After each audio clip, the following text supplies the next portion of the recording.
Hark, it's the 87th Precinct podcast. This is the only podcast in the world dedicated to Ed McBain's 87th Precinct series, the genre-defining police procedural novels which began in 1956 with Cop Hater and ended in 2005 with the novel Fiddlers. There were 55 books in the series, and today's podcast looks at book number 15. It's 1962, and it's time to find out what goes on during the empty hours. To review the book, I am joined, as usual, by my known associates, Mr. Morgan Brown. Hello. Mr. Stephen Royston. Hello. And don't forget that the podcast can easily be found by searching for Hark 87 Podcast on all the things, all the social media, all the internets, all those bits. So there's no excuse for you to not rate this, review the episodes, share it, let everyone know. Let's build a community. Oh, why not? Let's do that. So, hello everyone. That's the scripted bit out of the way for this week, this month, this podcast. Went quite well, that. It was alright, wasn't it? First try. Is it true, though, that it's the only podcast in the world? There's no other podcast dedicated to this specific series. I'm sure there are others that touch upon it, but... Not many that I've found. I might start one a book ahead. Oh, no. Ooh. I might go backwards. Well, I would like to think that we've built listener loyalty, and that they wouldn't take to your breakaway podcast. Maybe. There's very few podcasts about or with Ed McBain at all. If you know, because most of these things are totally indexed and catalogued now, and yeah, it just seemed very strange to me. But that's by the by. We're doing it, so Thank at least there's Indeed this. we are.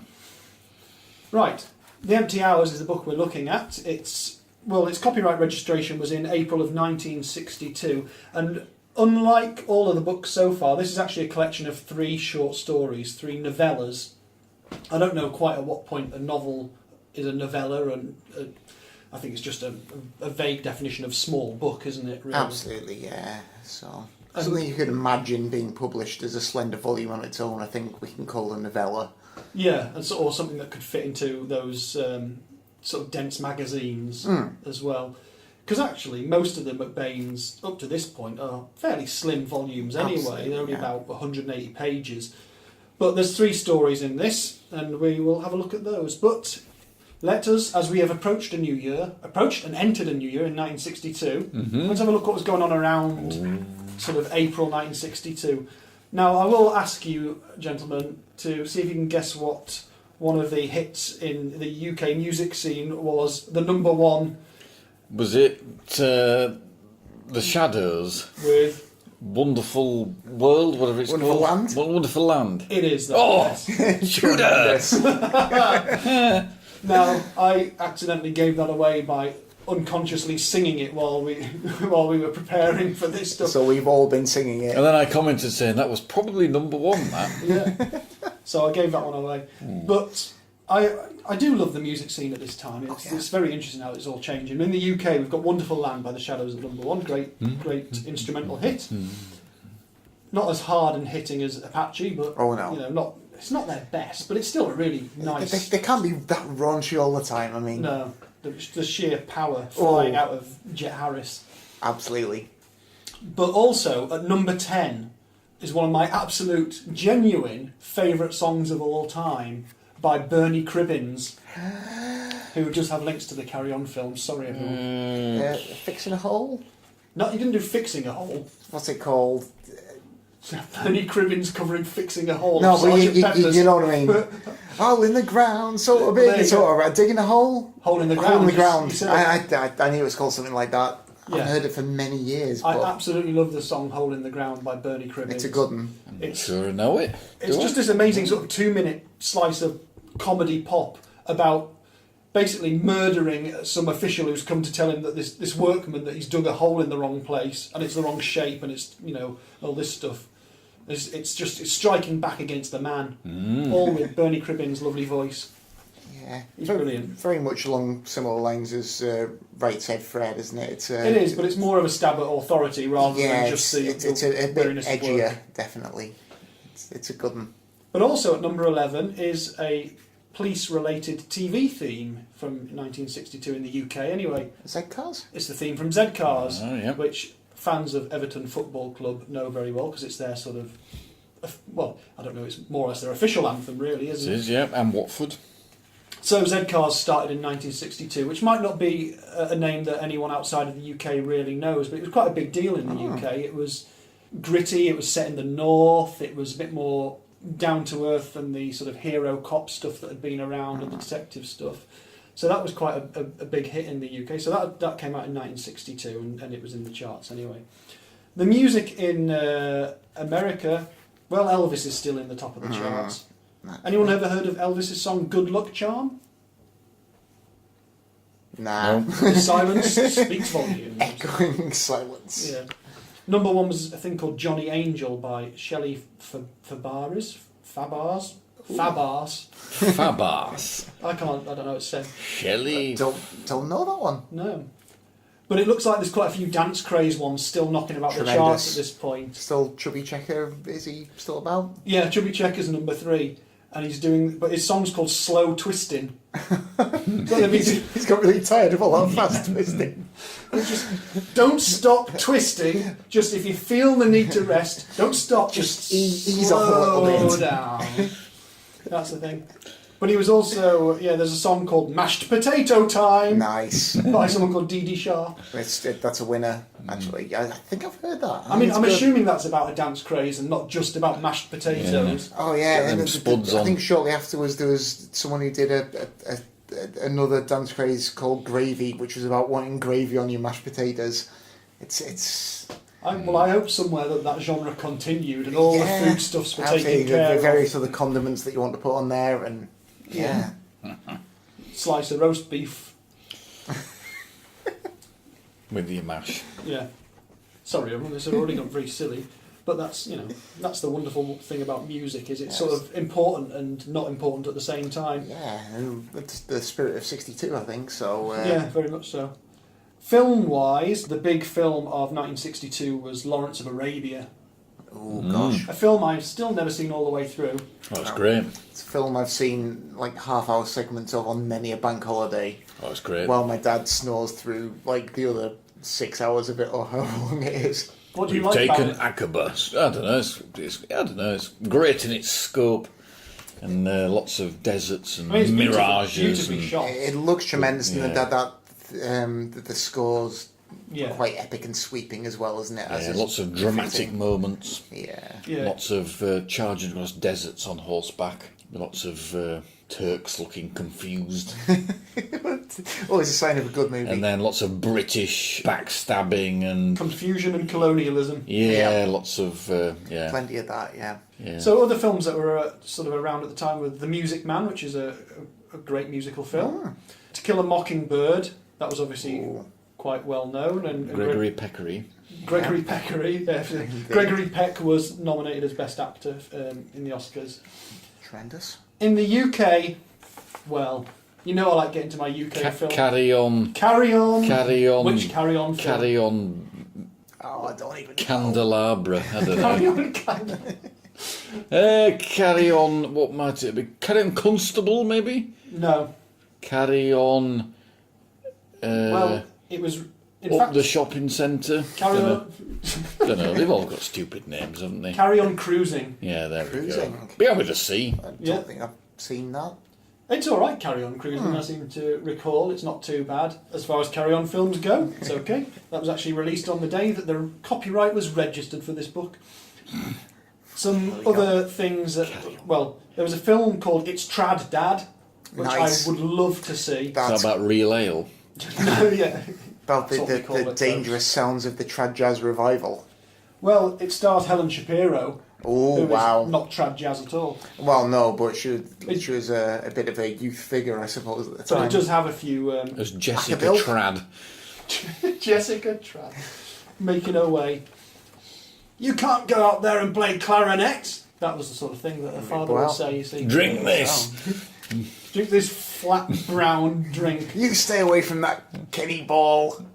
I believe Kenny Ball and his jazzmen are in this film, as is the swearing Ackerbill. Yeah, Falmouth Ackerbill. 2 podcasts in a row for him. It's glorious. But also, Chubby Checker's in it, Del Shannon, Gary U.S. Bonds, Gene Vincent, to name... Vincent? Yeah. So I'd love to see It's Trad Dad, so it sounds that. very interesting. there's so many names in it, and it must only have a short running time that it's probably wall to wall. So the flimsiest of plots. Indeed. Yeah. Do you want to do a guess at which Hammer horror films came out? You've got 3 you could possibly choose in 1962.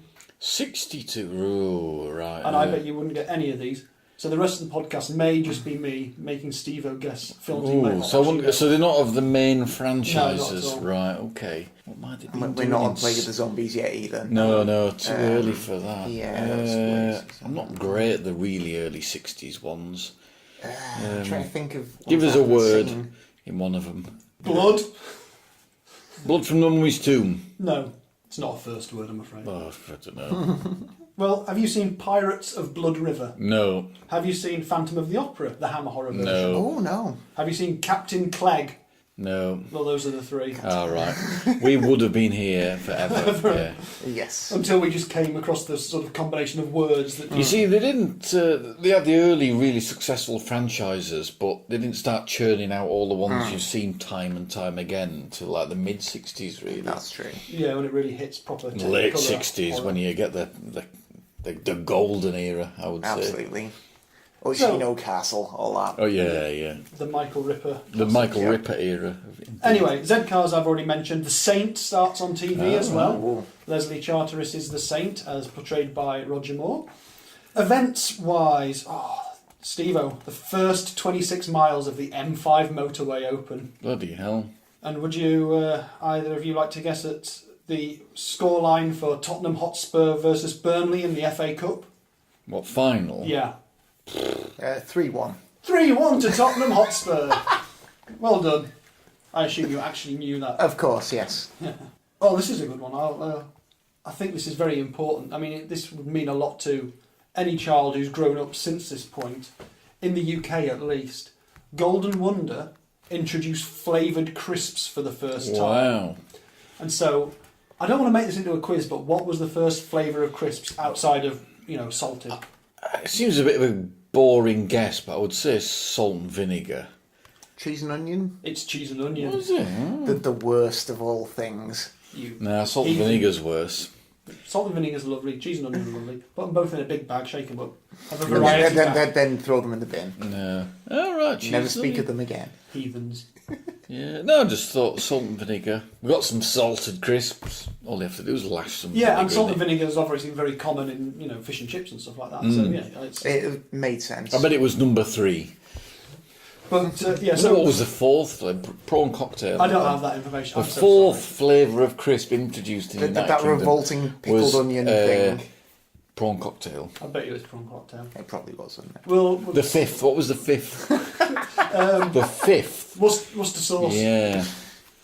What was the 6th? The 6th flavour of crisp was Beef. beef or beefy. Yeah. The 7th. Oh, bloody hell. Sorry. Okay. So that was the important news coming out of the UK in 1962. While in America, a similar sort of thing was that John Glenn was the first American to orbit the Earth. Very similar. We had crisps, they put a man in space. Yeah, The story of which was told, well, not that specifically, but the story was around that was told in the film Hidden Figures, which if you've not seen is a very, very good film. It's terrific. Also, Gary Powers, who was shot down in the spy plane, was exchanged for the German spy, the Russian spy, which was told in the film Bridge of Spies, which is also quite good. So that's put that all aside. Now we've dealt with the early part of 1962. When we do the next book, we'll deal with the back end of 1962. Marvellous. Christmas number ones. Well, there's quite a lot going on. That period of. But 1962 is a year where Evan Hunter only releases 2 books, and they're both 87 Precinct books, of which this is obviously the first. The reason I think for that is because it is the period when he was actually working with Hitchcock, writing The Birds, so he was away from home, he had a very specific job to do, and it was very intense. So I think that may be the reason that The Empty Hours comes out and is made up of pre-existing stories. Have they already been published then? They have already been published. I'll give you the overview of where they were published first. So The Empty Hours was published in 1960 in Ed McBain's mystery book #1. So that was the big selling point for the first edition of Ed McBain's mystery book magazine. It was a brand new 87th Precinct story. And it was later published in Ellery Queen's mystery magazine in 1967. But that was its first showing. So the first story in the book is The Empty Hours, published in 1960. The second story in the book is called J, just the letter J, not the bird. That was published in 1961 in a magazine called Argosy. Not the Argos catalogue, it wasn't published in that. Every page was laminated. Yeah. You couldn't read it, you had to go and ask for someone to tell you it over a counter. Argos is a catalogue shop for people who are annoyed. Yeah, but isn't that a giant laminated book? So Argosy, which had been a very long-running magazine, and it was volume 352, issue number 5, May 1961. Crikey. We've been churning that out for. Yeah, there's lots of that. And the third story in the book, which is called Storm, that was first called Murder on Ice.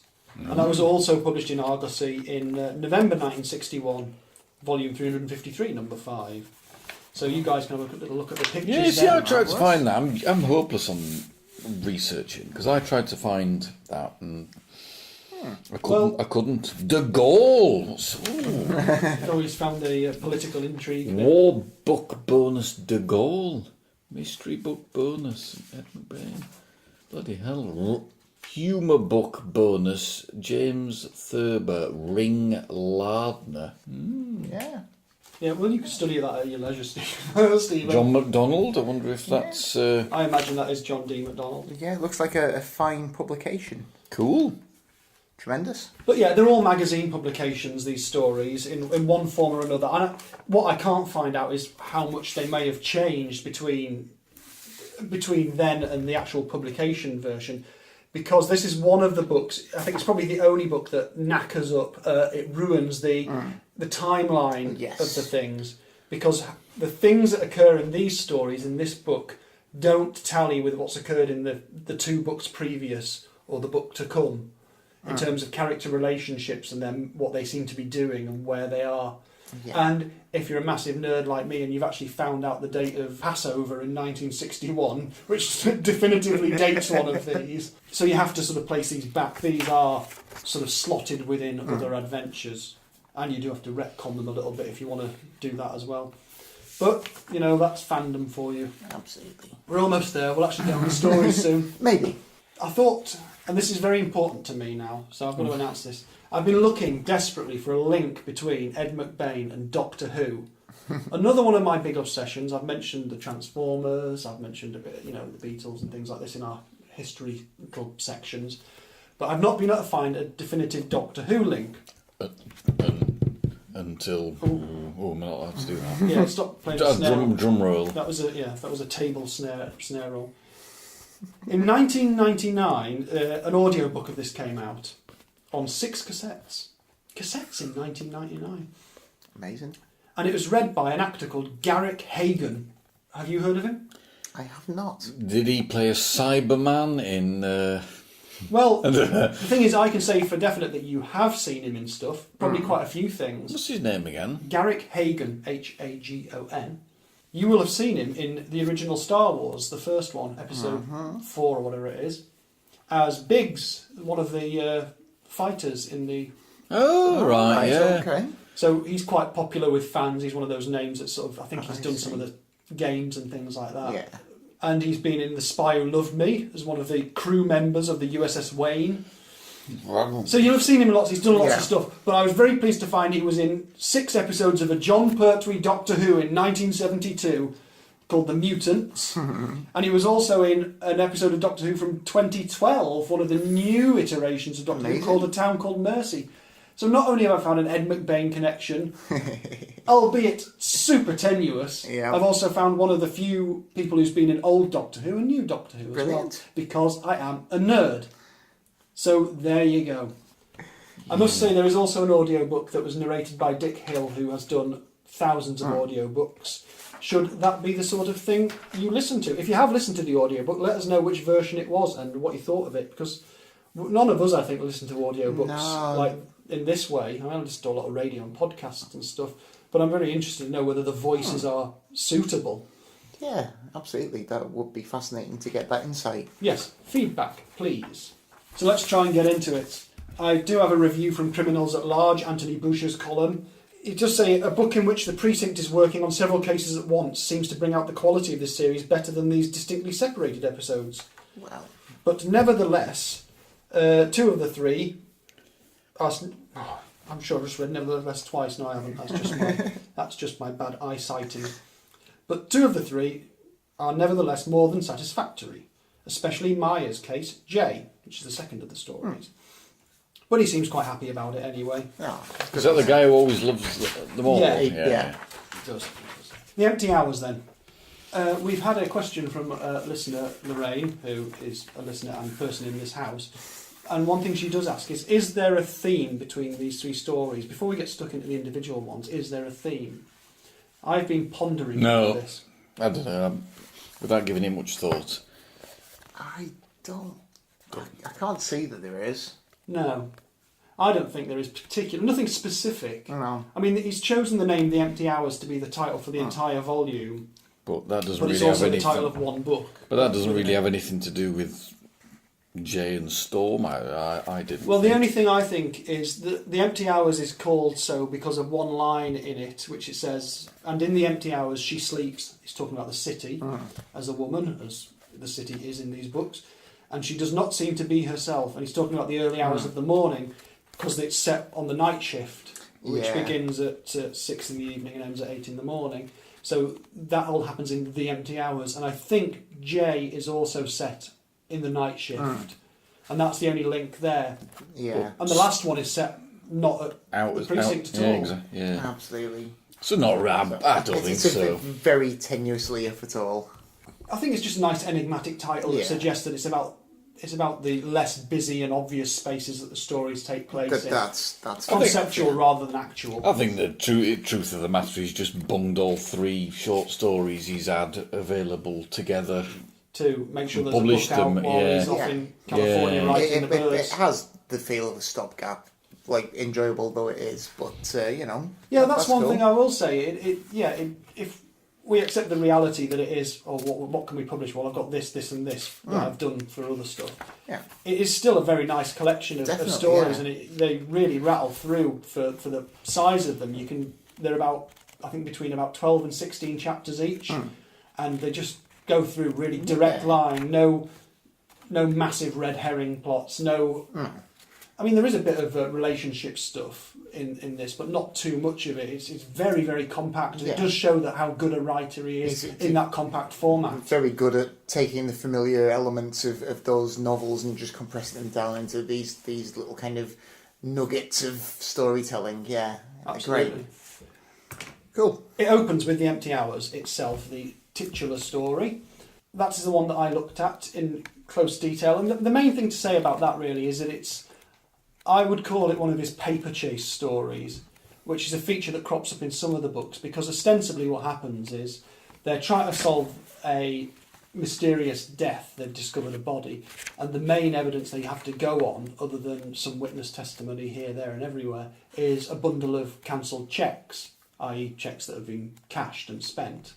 And then it is mainly a case of them going around from location to location asking, do you remember who cashed this cheque? What was it for? Why was this? And so there's loads of reproductions of cheques throughout the story. And you sort of have to try and keep your mind on how much money's being spent, because the cops are having to do that as well. Try to find out where the unaccounted money comes from and why this young girl's got all this money. So it's like one of the main features you get in some of the other books, just to itself. And that really is the main thing of it. And I like that because that is the procedural stuff. Absolutely, yeah. One good bit of it, though, is that the event that is being investigated takes place in a place called Triangle Lake, which I thought, well, has he chosen a real place in the real world? There is three Triangle Lakes, 2 in the US, 1 in Canada, but they're both nowhere near New York. I was trying to think, well, where has he chosen that's a real place? I found a round lake, a lake that's just called Round Lake. Can you guess why? Evidently not. It's just a round lake. I thought it was going to be something really clever, but no, not at all. It's just a round lake. You can see it on a map. That was the only lake I could find with the name of a shape attached to it. So he's maybe just seen that and thought, yeah, we'll have that. Rhombus Lake? No. Parallelogram? Nonagon Lake. But actually, I did find that there is a place called Triangle, and that has a forest nearby with a lake in it as well. So maybe actually he's picked that out. I couldn't find the name Triangle Lake in relation to New York, but there is a town called Triangle, which appears to have about 3 houses in it. And when I looked at it on Google Maps, what was great was as the Google car has gone past, it's gone past at Halloween. So on the corner of one of these houses, there's a huge plot which has got loads of Halloween things, including a 10-foot tall figure of death. That this Google car has captured as it's driven past. That's so great. All these hellhounds and massive pumpkins. It's maybe just what it looks like. No, yeah, I assume it's Halloween. Maybe that's just what it's like. It does look like somewhere you might go and get murdered. Just death happens to live at Triangle. Death lives at Triangle. Which sounds like title. But it sounds like a corrupted Poirot title. There is a thing called Triangle at Rhodes. So that's my... Obviously, New York's got loads of lakes up there. You couldn't possibly research all of them to try and find the most likely candidate for things that he's probably just picked out of his head. Yeah. There is one called Lake Desolation, which sounds quite good. And, of course, the Finger Lakes, which, for fans of Saturday Night Live, will know that the sketches that involve the phrase, the Finger Lakes, is one of the best things in the world. So this is The Empty Hours, then. It's a Carella and Cotton Hawes investigation. They're the main two in it, although it's got a few kooky characters. Sure has. Some of which were portrayed on screen in the TV adaptation of this. Shall we mention that? Oh, I suppose we have just watched it. It must have been probably the last one that was delivered for the TV scripts. So, yeah. Even though it was shown quite early because they would have run out of stories by this point. Yeah. The Empty Hours as a story in the book is great. It's compact. It's good. It's a good one. Well, somebody else tell about the TV episode. I'm too upset. They basically ruined the plot within the first 20 seconds. Yeah. Yeah, they kind of give away the entire point of the kind of cliffhanger of the short story. Yeah, whilst also crowbarring an extra totally unnecessary bit of plot into it. It seemed it was nonsense, really. Well, the main character that they crowbar into it, you don't even really see him or understand him or know anything about him anyway. And there's nothing. He's not in the book in any sense. No. So it's totally pointless. It was, quite a flawed attempt to represent the story and on screen. They made it seem a hell of a lot slower, despite putting more in it. The plot just seemed to drag for a very small. So this more action-based story dragged more than a story about people chasing down photocopying checks. Amazingly, yeah, because I can definitely vouch for the fact that the original story is punchy. I mean, this is one that I'd not read before we did this podcast, and I read it for the first time in a fairly sleep-deprived state in various slightly dodgy accommodation in German squats, and still held my attention really well, so it must be good. Yeah, so if it can distract you from the... I'm not going to say horrors, I don't know what squats you were in. To be fair, they were quite good squats. I'm sure they were nigh on palatial. Absolutely, but still.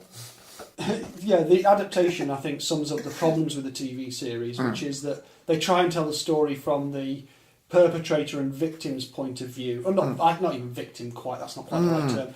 That means that they sideline the cops and the actual procedure. Yeah. It takes away any of the tension or the excitement from the actual process of trying to find out what's happened, because you already know what's happened. And they've also, I think, lessened the crime. They've made it so that it's more... You're going to be more sympathetic to what's happened to one of the main characters, which may be a decision by TV executives to say, we can't have anyone being that morally dubious. Because the heart of this actual story, the moral core of it is really weird. It is just a bizarre identity theft story. Someone just goes opportunity here to change my life at the cost of a family relative's death. Yeah. And it's not the sort of person you would expect necessarily. And that makes it seem quite creepy because it is all about just opportunity. It's just about, it came along. It's not premeditated. Whereas in the TV series, everything's premeditated to the point of stupidity. And they have to get some extra villains in to make it work. Yeah, it was wholly unsatisfying. Although there were a couple of fun moments where they used little bits from the book. Not all of whom were portrayed that well, but one or two of whom kind of seemed a bit like they were in the story. They did have an amusing sequence with the guy who drove the character back from the lake, and his wife, who kept popping out of a window and shouting at him. Yeah, that was a bit of contrived bit in the book, I thought, as well. The bit with the taxi driver where they rumble the fact that she doesn't have a driving licence. And the taxi driver says something about her, him asking her to start the car or something. And she couldn't even do that. Yeah, well, you think that would just never happen. Like, a taxi driver would never... Like, somebody you employ you'd never say, can you... I don't know. I found that a bit daft. Unless that happened all the time in 1962. Well, how complicated was it to start a car in 1962? Is it any more complicated than it is now? Well, no, but I don't even mean the complexity of it. I mean the fact that he would even ask the question in the first place. Quite. No, that does seem odd. Yeah, it's just a way of trying to get across a piece of information, so maybe that is a bit clunky. Yeah. Well, not to get across the entire... the entire thing hinges on that. Well, I mean, he had already kind of said that she couldn't drive, but I suppose it's just I guess McBain's looking for some concrete way of demonstration. Yeah, I'm sure that in retrospect, there might have been a better way of doing that. Ultimately, it's one of the clues that goes alongside the piecing together of the paper trail of the checks. Absolutely. Teddy Carella makes an appearance in this story, literally for 2 pages, as she sits quietly in a car while Steve Carella takes her on a drive up to the lake, where he promptly just leaves her and does all this police work and then goes home again. However, in the story, unlike in the TV series, he doesn't return with a canoe strapped to the top of his car. That's very true. Which you think they sort of put in the TV series to be a bit of a slightly comic moment, but they just sort of forget about it. Can you really do forensics on a hole in a canoe that's been repaired? Can you? No. Maybe these days, but not in 1962. You said they were blown. They came up with some preposterous... It's a high-powered rifle, probably with a silencer. The hole was like as big as your arm. Anyway, we're not spoiling anything by saying that the canoe gets shot, because in the book it doesn't. It most certainly does not. You can't spoil by omission, can you? Oh, I don't know. Anyway, my favourite sequence in this is another one that's one of the main clues, which is when they go to talk to the hairdressers. Hairdressers? Talk to the hairdressers. So I don't know why I threw an extra syllable in there then. Because that's another slightly comedy scene. Cotton Hawes gets asked about 3 times in this where he gets his streak in his hair. And at the hairdressers where he feels nervous because he's a big man and it's all that sort of stuff's going on. And they meet the main hairdresser, who's a man called Mr. Sam. Yes. Who for some reason is called Mr. Paul in the TV episode. Which, Paul's a good name. I'm pretty fond of it. But he's called Mr. Sam, and it does let Cotton and Steve have a slightly comical moment of saying, yes, Mr. Cotton, yes, Mr. Steve, type thing. Which was quite nice, anyway. The story in the book hinges on a coincidence from Line-Up. I think Line-Up is one of the things that should be on the McBain bingo card. But I don't know when that stops. Line-Up being the thing where they parade all the criminals. It probably doesn't happen as often as you think. It crops up quite often in the early ones. I'm guessing, because I know in some of the later ones they have characters remembering when they used to have to do Line-Up. Oh, yeah. I'm guessing that there's actually a procedural change in terms of like what New York cops did, and he's realised that and stopped writing about it. You would have thought at a certain point that the crime rate got so that you couldn't actually have all the detectives or a representative of all the precincts dragged into a room and all the criminals paraded up. It'd just be a massive waste of time. Especially when information sharing got better. Definitely, yeah. So I'm not sure quite where that phases out. We'll have to keep an eye on it. Yeah, Important feature in these earlier works, definitely. And well, I've got one more thing that I really want to mention about this story. Is this is the level of research detail that I will find for you, dear listeners. Is that there's a mention of in the forensics team examining the flat of the corpse of the first victim. They're using a Sodom and Heuberger filter to vacuum the room. And they actually, the fact that he mentions it by name made me intrigued, because it's not something that you know about. And a cursory search suggests it's not something that is widely known necessarily. But ultimately what the Sodom and Heuberger filter, of which I have a page of stuff about, I am not going to read out. I will boil it down to this. It's basically something you stick on the end of an Electrolux vacuum and hoover the room with it, and it just collects forensically detailed particles of dust. Well, fair enough. Good stuff. So apparently that's what they used. I'll clean my house with one. Yeah, who knows what you'll find. Basically, it's a piece of filter paper in a sort of cartridge cassette thing that you stick on the end of the hoover and then hoover up. So I'll share a diagram illustrating that. I'll share it with you guys because it looks very simple. Yeah. What's going on there? They're checking that suit for crime. Looks like he's been killed. His insides have been sucked out. A man being stabbed by a Sodom and Heuberger filter. Well, yeah. What device do you need to filter the crime scene if the weapon of crime is a Sodom and Heuberger filter? Let's hope we never have to find that out. Yeah, the criminals will have won that day. Yeah. So Stevo's entranced now with the forensic No. to this Hoover. That's okay. There's stuff on here about tuning forks and petri dishes and all sorts. Oh gosh. So that's Sam Grossman's territory, really, isn't it? Yeah, I suppose it is. There's no particular massive, what would I call it, social issue at play here. This is just a straight weird crime, and I think we've remained fairly vague about what it is, because it is, if you haven't read it, this is a book that's worth having to hand for that sort of real punch of stuff. And that's what I'm stepping back from the empty hours now, because we need to move on to the other two stories, and we're going to move straight on to J, the letter J. Now, put your hand up if you've done your research about J. I did some research. Yeah, I've been put to shame. I did more than none. Okay.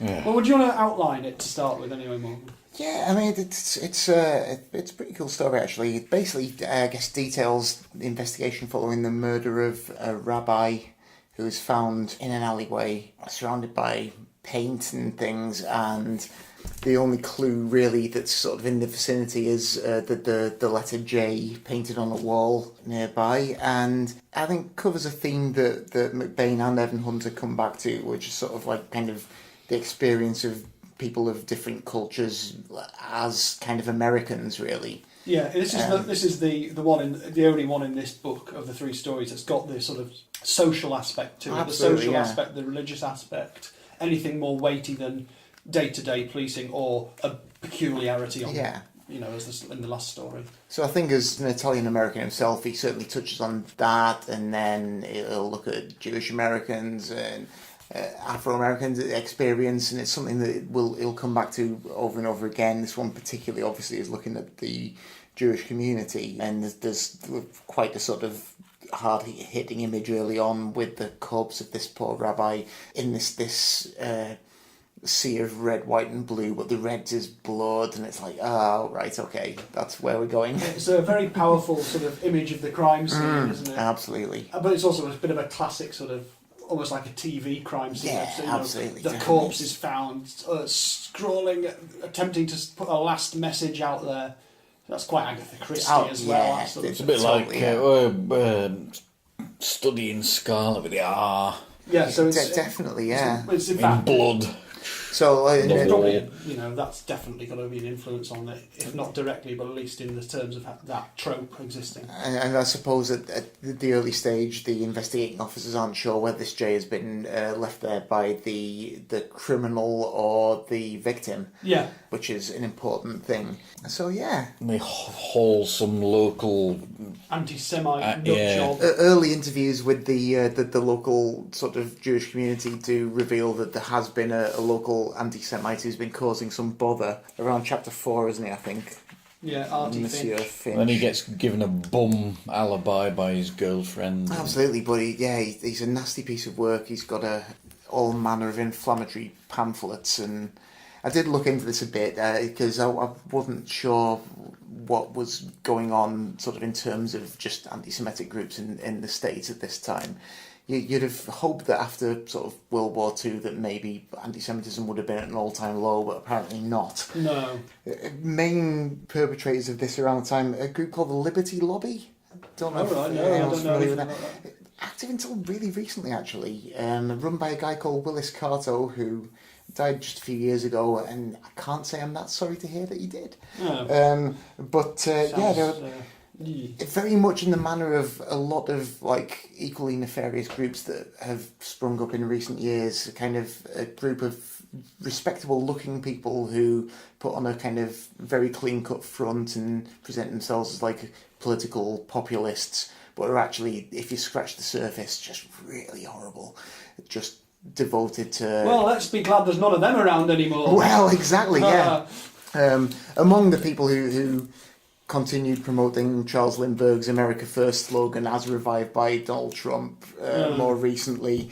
And yeah, just so they would be probably the main group in the States at the time churning out these anti-Semitic pamphlets. Also had a separate wing devoted to trying to prove the Holocaust didn't happen, and nasty pieces of work.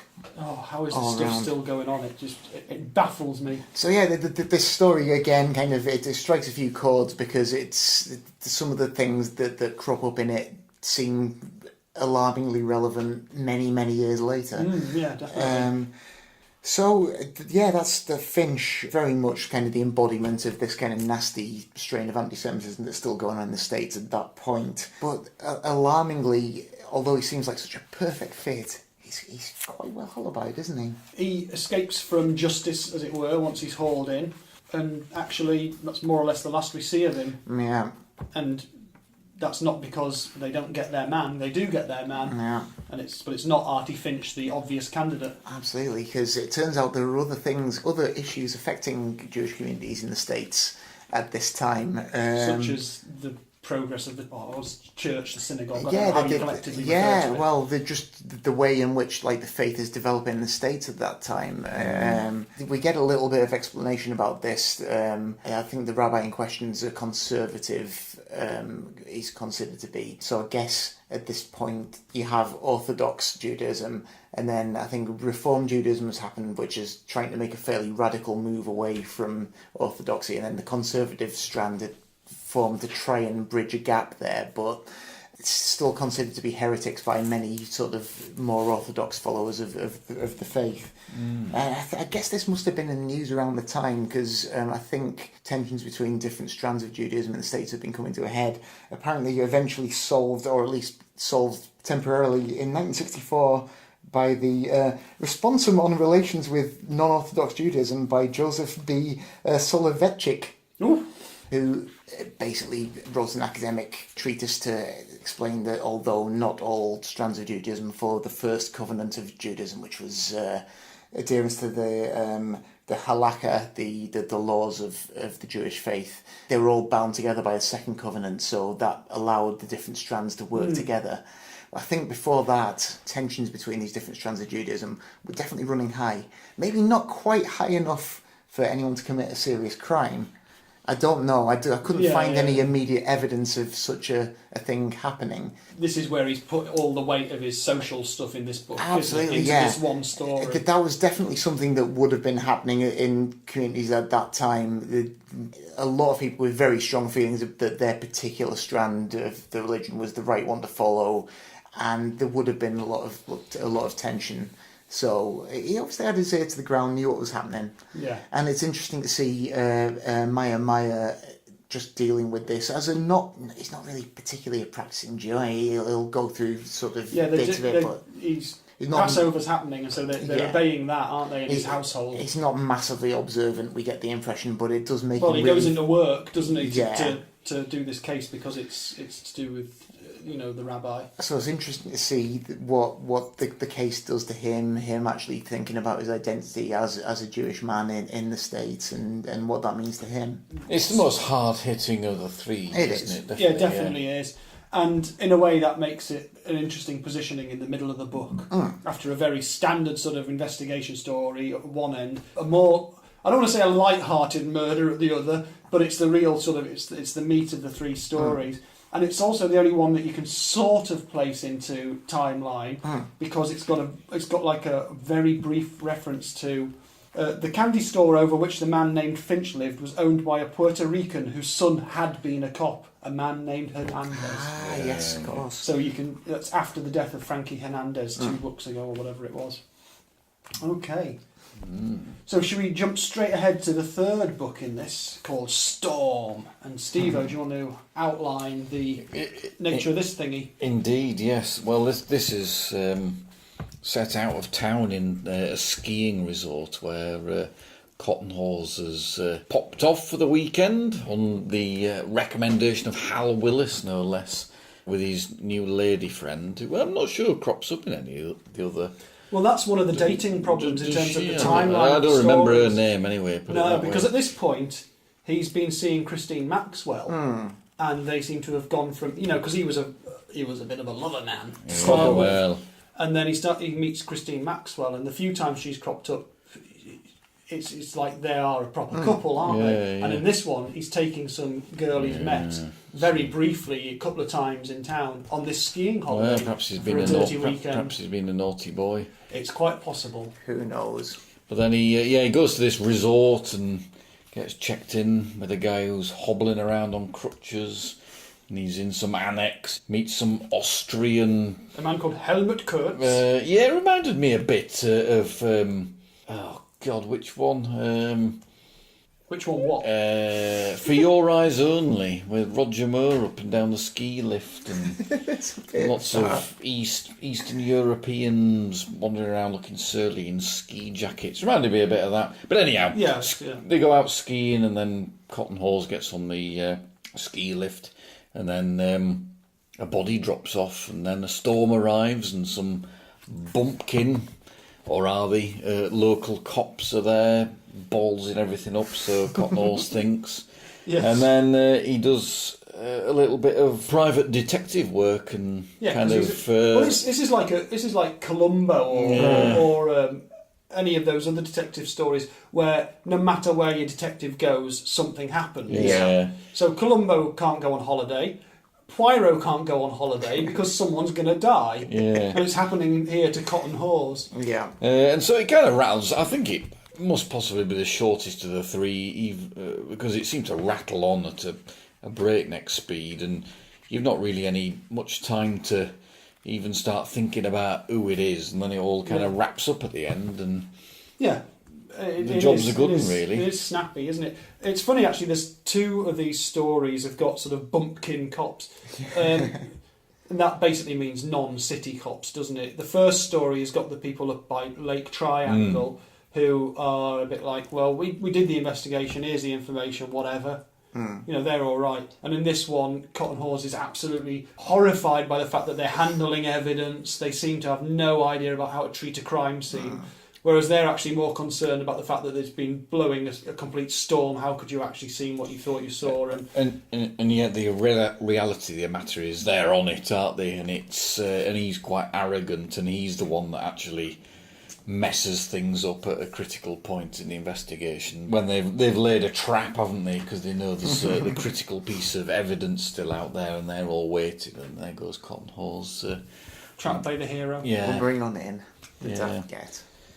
So you can't really say too much more about the plot without giving it away, really. It's got the shortest character list of the 3 stories by a long chalk. Particularly on the side of law and investigation. It is basically Cotton Hawes. There's a mention of Willis as the guy who's... And then it's just the local... Compared to the other 2, a bit whimsical. The whimsicalness I think, to it. I don't know. It's definitely sort of an excuse to step outside the sort of standard procedure for an 87 precinct thing, really, isn't it? But it does contain one of my favourite things, which is that extra bit of information about the cop's backstory. It talks about the first time Cotton Hawes saw a corpse. Oh, right. Which is quite nice, for his cosy career in the 30th precinct before he was transferred, and about how he vomited after seeing his first corpse. Yeah. And it also talks about the time when he was on a stakeout, and I think he's on a stakeout. He thought he heard midgets marching around the room, and it turns out to be rats. So he's super sensitive to sleeping in strange places. It is cool how McBain will drop these extra bits into as a kind of reward for reading the sort of bits about the character again.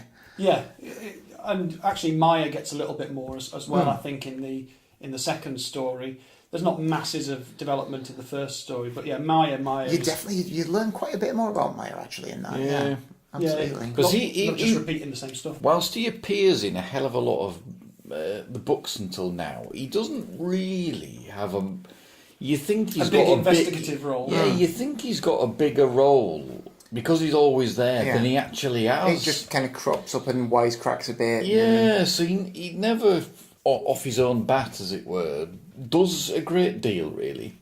Yeah, he's there as a bit of a commentator. And always second fiddle to somebody else, really. Whereas he's fairly pivotal in this, and it's certainly in J and his knowledge of Jewish names, Hebrew names, is quite pivotal. Yeah, it is, yeah. It is, although I quite like in J, when every time the sexton who's talking about trappings of Judaism and the stuff like that, Meyer keeps telling Steve the anglicised version of it, to the point where Steve's sort of like, okay, yeah, I understand, I know what the skull cap is, I know what this is.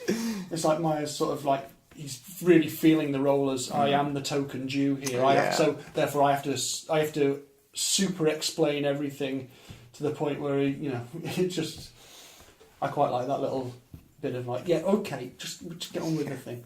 So that's 3 stories. I did a Twitter poll a few days ago, only a quick one, and it had a couple of respondents about which one of these 3 stories people found the best. And by a long chalk, The Empty Hours itself won by 63% of the votes. Storm came second with 24%, and J with only 13%. Shocking. But then it was only a very small number of respondents. But I think because The Empty Hours is the first one in the book, and it's more like the traditional Well, we should story. have our own little votes here. Which was your favourite of the 3? I like The Empty Hours best. You see, I would say so as well. What about you, Morgan? Especially as a new reader to these stories. To be honest, I really like The Empty Hours best, but I did vote for J because I was like, I'm looking at that one, and also it's got less votes than everything else. But yeah, I like J as well. I think what lets it down is that the motive for the murder doesn't seem all that plausible. Yeah, it's a bit of a stretch, I think. But I like a lot of the actual sort of content of the story. I think it's very readable and very well worth a read. Yeah, and as we say, it's got the political and social heart to it that would feel really missing if it wasn't somewhere within the the front and back cover of this book. Absolutely. How are we going to get Kenneth to calculate scores for this? We're going to have to do this as a book as a whole. We need to have our summing up, don't we? Well, we're not summed up. Well, have we? I don't know. I had a further summing up observation anyway. Well, please sum away. Having reread it though, quite often I can never remember what on earth happens and who did it, and yet, strangely enough, I don't know whether it's because they're all small, reading it as soon as I started, I could remember what happened. So that was a strange thing, because it doesn't normally happen that. Yeah, I wonder if... I could remember, this one is a case of blah-de-blah in Empty Hours, and then in J I instantly remembered who'd done it. And then in Storm I could as soon as what's his face cropped up I was like, oh right, yeah, the format of the short because you don't have story. so many red herrings and maybe That's so true, yeah. You don't get quite the same. Definitely doesn't have time to lead you down that many blind alleys. Stewing time, do you? Yeah. But, because if you did something that was a massive twist at the end of a short story, you'd probably feel more cheated, wouldn't you? Because if it at the end of a long investigation, you can have a sort of a quick-ish twist at the end, yeah, where things pivot, as we've seen on a couple of the novels. But if you do that in a short story, it really does feel like... We just feel like... And then they woke up. What's the point of all those chapters I've just read if you're just going to throw all that out there? Yeah. It was someone else and they caught him by chance. The end. That would have been... So anyway, that was my general observation. But it's interesting to read the short stories. It's the first time we've come across short stories in the main range, but obviously they do exist, and there are some other ones out there from the later years as well, which I've listed on the website and mentioned, like the ones for the BBC that he did in 2000 or whatever it was. But how are we going to calculate our scores? We're going to have to do it as a book as a whole, because I think so. They made that decision to put them all together into one volume. What were we at last time? I can't. We've got that information to hand. Would you like me to outline it? I'd just like to know. I can never know where we stand really. What did we do last time? The scores. The previous instalment. I'm just cranking up Kenneth's score screen. To not turned on the gas. No, I know. It takes a long time. The tubes take a while to warm up. That's it, yeah. You have to wait until they're glowing red and then... So, Lady, I Did It got 75 police shields, and See Them Die got 83, and before that it was Low Battery 20%. Oh no, that's my phone. I mean, that was Kenneth. What? The Heckler, which was 85. My phone.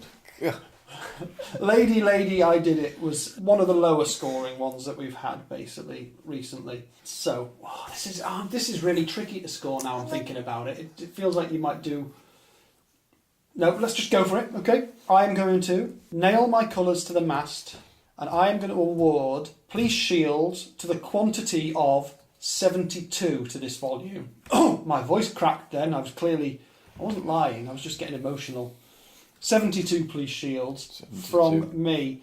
Much as it's nice to read these short, snappy stories, which really do rattle along, and that's a sort of nice, heart-pounding experience, I do like my longer stories. And that's all I've got to say on the matter, and I'm going over to Morgan.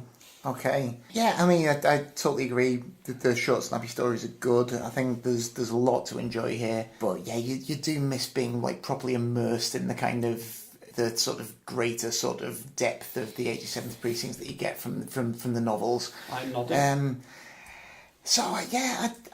I mean no disrespect to the book whatsoever by awarding it 70 police shields. 70. And Stevo. Yeah, well, I've been doing a lot of nodding as well, yeah. So somehow it just doesn't pull you in the same way.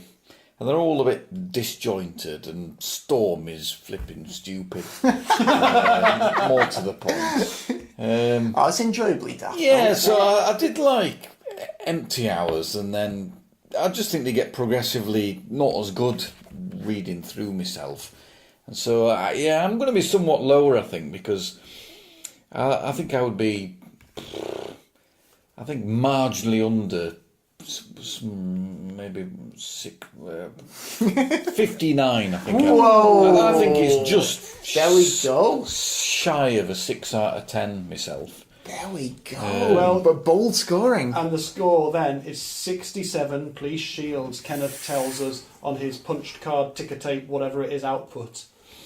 Gosh. Okay, well, it's an interesting thing. One thing I will say is, obviously, if you're an 87th Precinct fan in 1962 and you want a new book, it's better to have this than not have it at all, especially if you've not seen these stories in the magazines, which many people wouldn't have done. No. Oh no, it is enjoyable. I'm just trying to score it fairly compared to the others in my view. I think that's smart. Okay, well, we've been rambling on for what seems like forever now. So we will end there, and we will return with an actual novel rather than a collection of novellas next time. What's up next? It's the second half of 1962, and the story is Like Love. Tremendous. So until that time, I will say goodbye like this. Goodbye. Fairly well.